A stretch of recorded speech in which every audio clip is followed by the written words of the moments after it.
रामकृष्ण हरी. गोविंदबुवा टाकळीकर शेगावामध्ये कीर्तनासाठी आले होते. फार पूर्वीपासून ते जेव्हा शेगावामध्ये येत तेव्हा शंकराच्या मंदिरामध्ये त्यांचे कीर्तन होत असे. या शिवमंदिराचा मोठे नामक सावकाराने जीर्णोद्धार केला होता. तेव्हापासून त्या मंदिराला लोक मोट्यांचे मंदिर म्हणून ओळखू लागले. या मोट्यांच्या मंदिरामध्ये गोविंदबुवा उतरले होते. मंदिराशेजारीच त्यांचा घोडाही त्यांनी बांधला होता. गोविंदबुवांचा घोडा म्हणजे एक अजबच गोष्ट होती. अत्यंत द्वाडपणा त्याच्या अंगात मुरलेला होता. रस्त्याने येता जाता कोणालाही तो लाथा मारी, पिसाळलेल्या कुत्र्यागत चावे. कधीही तो शहाण्यासारखा वागत नसे. गळ्यात अडकवण्यासाठी म्हणून बांधलेला पट्टा तोडीत असे. रानात पळून जात असे. रात्रंदिवस मन मानेल तेव्हा खिंकाळत असे. हजारो खोड्या त्याच्या अंगात होत्या. गोविंदबुवा त्या घोड्याला अत्यंत वैतागले होते. त्यात भरीसभर म्हणून त्याला बांधावयाच्या लोखंडी साखळ्या ते घरीच विसरून आले. ह्या परगावात घोडा जर पळून गेला तर त्याला शोधणार कुठे, ही शंकाही त्यांना भेडसावत होती. चरहाटाने कसे तरी त्या घोड्याला त्यांनी मंदिराशेजारी बांधून ठेवले खरे, पण मनातली धाकधूक काही केल्या जात नव्हती. गोविंदबुवा रात्री झोपेतून उठले. रात्रीचे 2 वाजले होते. जिकडे तिकडे सामसूम झाली होती. आपण मंदिराशेजारी बांधलेला घोडा जागेवर आहे की नाही हे पाहण्यासाठी ते बाहेर आले. बाहेर पाहतात तर काय, घोडा शांतपणे उभा होता. गोविंदबुवांना कुतूहल वाटले. नेहमीचा चळवळ्या स्वभाव सोडून हा इतका शांत कसा झाला? त्यांनी पुढे येऊन पाहिले तर त्या घोड्याच्या पायाखाली कोणीतरी झोपलेले असल्याचे त्यांना आढळले. कुतूहलामुळे त्यांनी अधिक पुढे येऊन पाहिले. तो साक्षात समर्थ गजानन महाराज त्या घोड्याच्या पायाखाली झोपले होते. समर्थांच्या सहवासानेच तो घोडा शांत झाला होता, हे गोविंदबुवांना लगेचच उमजले. आपल्या भक्तांसाठी समर्थांनी जी काळजी घेतली होती ते पाहून गोविंदबुवांच्या डोळ्यात आनंदाश्रू उभे राहिले. त्यांनी पुढे होऊन महाराजांच्या पायावर डोके ठेवले व त्यांना म्हटले, महाराज, आपण खरोखर विघ्नहर्ते आहात. माझ्या द्वाड घोड्याला सुधारण्यासाठी त्याच्या पायाखाली येऊन तुम्ही झोपलात. आपले उपकार मी कसे फेडू? महाराज उठले. त्यांनी घोड्याच्या मस्तकावरून हात फिरवला आणि त्याला म्हणाले, गड्या, आता तुझ्या सर्व खोड्या सोडून दे. तू शंकराच्या मंदिरासमोर उभा आहेस हे लक्षात ठेव आणि आपले वर्तन शिवाच्या वाहनासारखे म्हणजेच नंदी बैलासारखे शांत व सरळ ठेव. महाराजांच्या केवळ कृपादृष्टीनेच त्या घोड्यामधील स्वैर पशूंचे रूपांतर शांत व समजूतदार प्राण्यामध्ये झाले. गोविंदबुवा हा चमत्कार आनंदाने सर्वांना सांगत सुटले. बाळापूर गावामध्ये बाळकृष्णबुवा नावाचा रामदासी आपली पत्नी पुतळाबाई बरोबर राहत होता. समर्थ रामदासांचा तो उपासक होता. दरवर्षी तो सज्जनगडाची वारी करीत असे. तो व त्याची पत्नी साधारणतः पौष महिन्यात बाळापूरहून निघत असत. ओझे वाहून नेण्यासाठी एक घोडे तसेच कुबडी, कंथा, दासबोधाची पोथी, जरुरी पुरते लागणारे सामान घेऊन चालत चालत मजल दर मजल करीत ते निघत.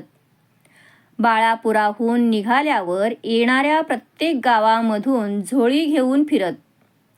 मिळालेल्या भिक्षेमधून ते रामरायासाठी काही भाग बाजूला काढत व उरलेल्या अन्नावर स्वतःची गुजराण करीत. बाळकृष्ण बुवांच्या हाती चंदनाच्या चिपळ्या तर पुतळाबाईंच्या हाती झांज असे. रघुपती राघव हा नाम गजर करीत शेगाव, खामगाव, मेहकर, देऊळगाव राजा मार्गे जालनापुरी अन जांब येथे जात.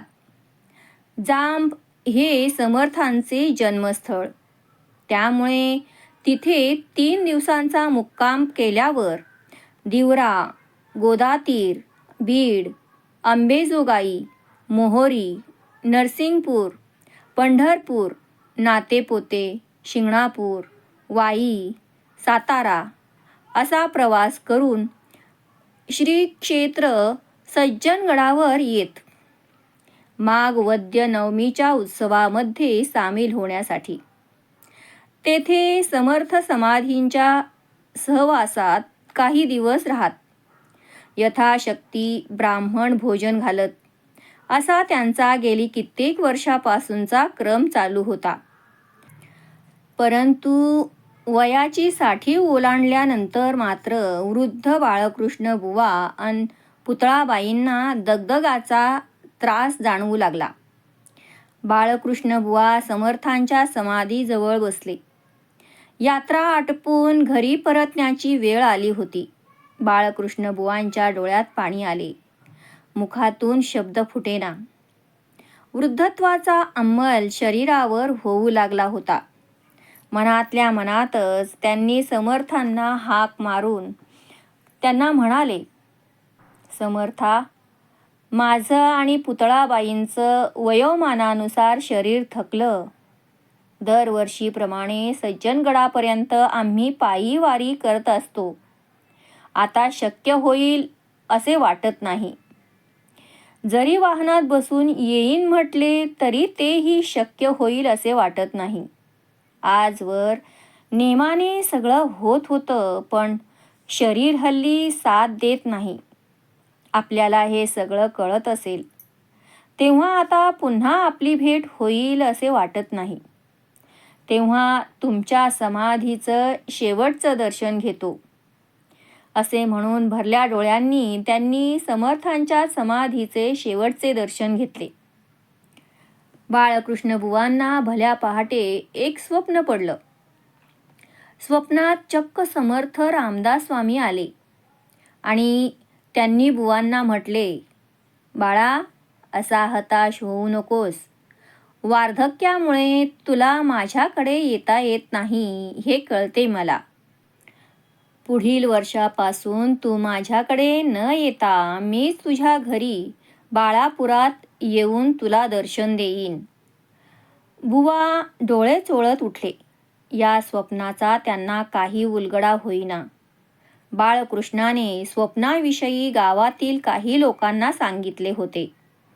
बाळकृष्णाच्या स्वप्नावर विश्वास ठेवून गावकऱ्यांनीही माघ वद्य प्रतिपदेला समर्थांच्या उत्सवाची सुरुवात मोठ्या थाटामाटात केली. दिवसभर दासबोधाचे वाचन, पठण, रात्री हरिकीर्तन, दोन्ही वेळेला ब्राह्मण भोजन असा उत्सवाचा दिमागदार थाट 9 दिवस गावात चालला होता. गावातील भाविकांनी उत्स्फूर्तपणे वर्गणी जमवून हा सोहळा पार पाडण्याचे ठरवले होते. माघ वद्य नवमीला दुसऱ्या प्रहरी एक अघटित घटना घडून आली. श्री गजानन महाराजांचे आगमन बाळकृष्ण बुवांच्या घरी झाले. साक्षात गजानन स्वामी आले म्हणताच सारे भाविक जन तेथे जमा झाले. बाळकृष्ण बुवांना त्यांनी ही गोष्ट सांगितली. बाळकृष्ण बुवाही अत्यानंदाने बाहेर आले. गजानन महाराजांनी दरवाजात उभे राहून श्लोक म्हणावयास सुरुवात केली. अहिल्या शिळा राघवे मुक्त केली, पदी लागता दिव्य होऊन गेली. बाळकृष्ण बुवांनी बाहेर येऊन महाराजांना वंदन केले. तोच त्यांना गजानन स्वामींच्या ठिकाणी समर्थ रामदास दिसू लागले.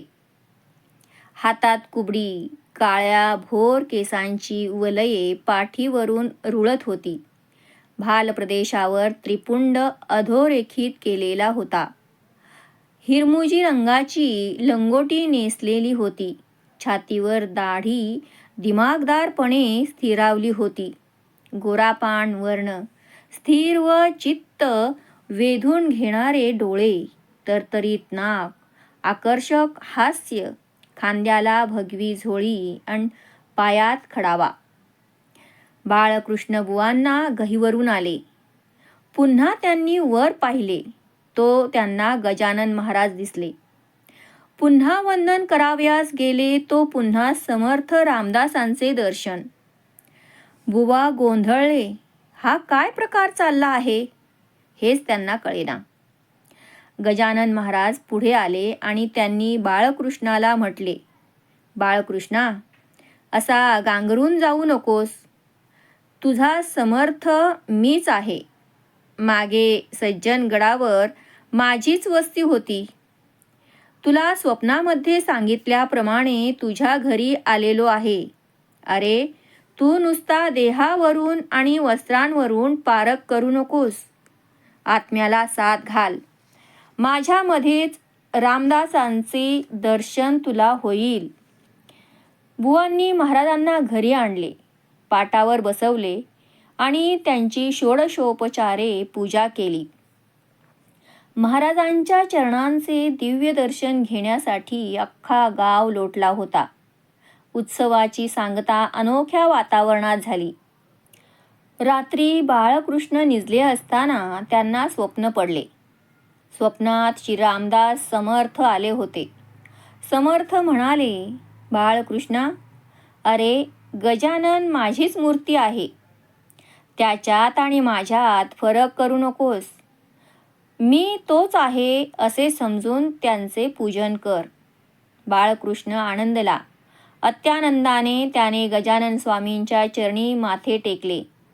रामदास स्वामींनी गजानन महाराजांच्या रूपाने आपल्या भक्ताला दिलेले वचन पूर्ण केले होते.